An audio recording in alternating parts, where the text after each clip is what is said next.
Today we will talk about do while loop in Java. Uh, Previously in the series we talked about while and for loop, and today we will look at our last looping structure, which is a do while loop.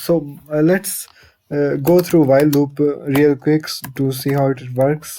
So suppose I have a variable called num, so I'm gonna say that while num is less than equal to 5, uh, simply print this is Java.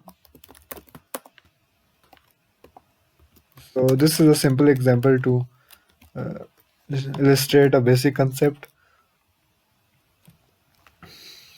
And then I'm gonna. So now let's run our program. And oops, what we got wrong is we have to increment. Now let's run it. So as you can see, now we got Java 5 times since we are going from 1 to 5. And this loop keeps on executing. But the key thing here is that in while loop, first the condition is evaluated, then the body is executed for each iteration.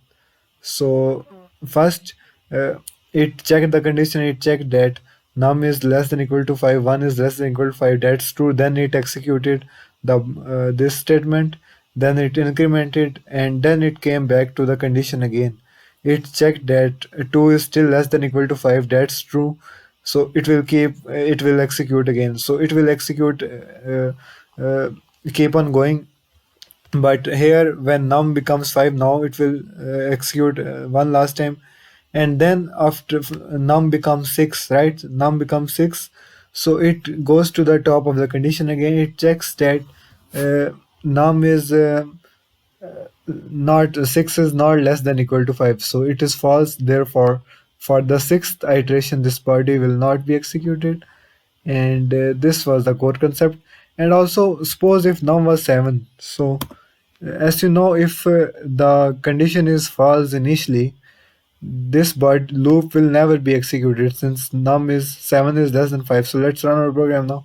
As you can see, this loop is not executed. We got nothing as output since our condition was false initially. Our num is 7 and 7 is not less than equal to 5.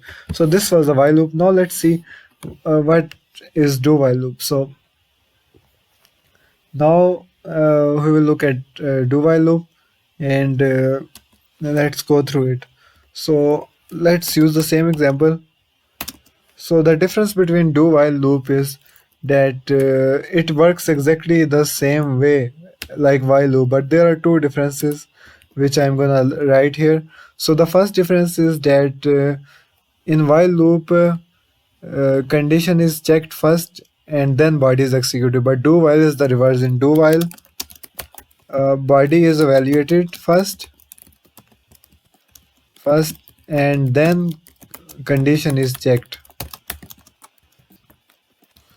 So the other difference, which should be obvious by this statement, that while loop while loop never executes if the condition is initially false, right?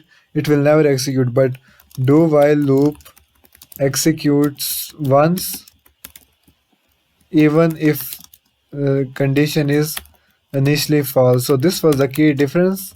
So do while loops, because of this condition, do while loops are really helpful. You can go through it directly. Suppose my num is not defined here. So let me show you a problem here real quick. Suppose my num is here, and I'm gonna use the num isn't equal to 5. Or actually, we will go through it later on. But first, let's see a basic do while loop. So uh, now let's uh, now let's use the do while loop. So the syntax of do while loop is, first you have to write the keyword do, then you have to add the braces. So this is the braces. This will be the body of the loop, and after your second last brace, you have to add while, and in the parentheses you will have to add the condition. So I will add while num is less than equal to 5. And here I'm gonna do the same thing. I'm gonna print this is Java. You can print anything,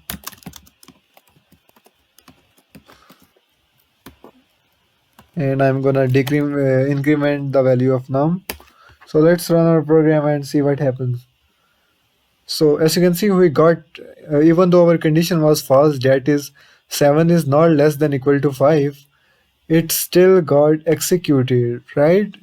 It still got executed. So it first executes this statement and then it checks.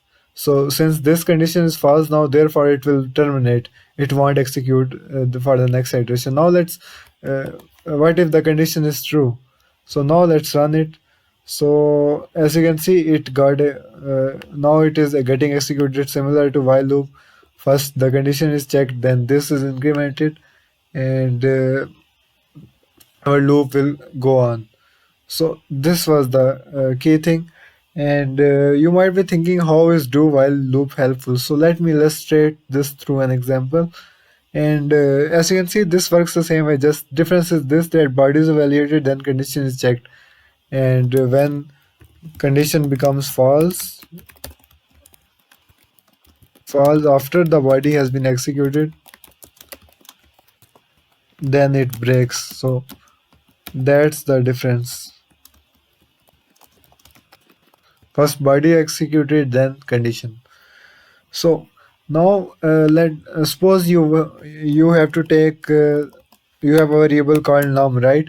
You have to take the input from the user as long as it is a negative value. So to use a while loop, you have to simply write while num is less than 0. Ask the user for the input. Right? This seems simple enough. Uh, enter enter a number. So this seems good enough so far, and we need to use the scanner clause here.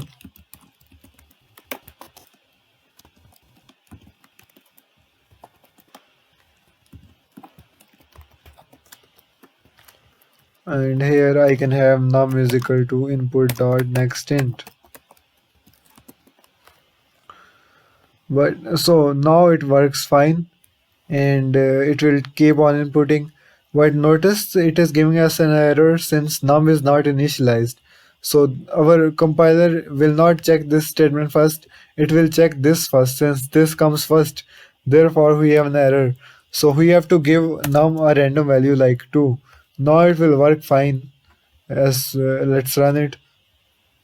So now we have to give it a false value, so like -8.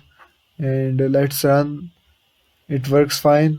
As you can see, I entered 22 and it exits. Let's enter something like -2. As you can see, it is asking for the input again, -3. Input again, let's enter 4. Now it exits. But the drawback is you have to initialize the variable. But what if you don't want to initialize? Then use do while loop. So simply I'm gonna replace this with do, and I'm gonna add the while here part here. So now as you can see, let's run it. So now our program is working perfectly, which is seen here. So this is the advantage of do while loop. And that's it for today's video. Thank you for watching.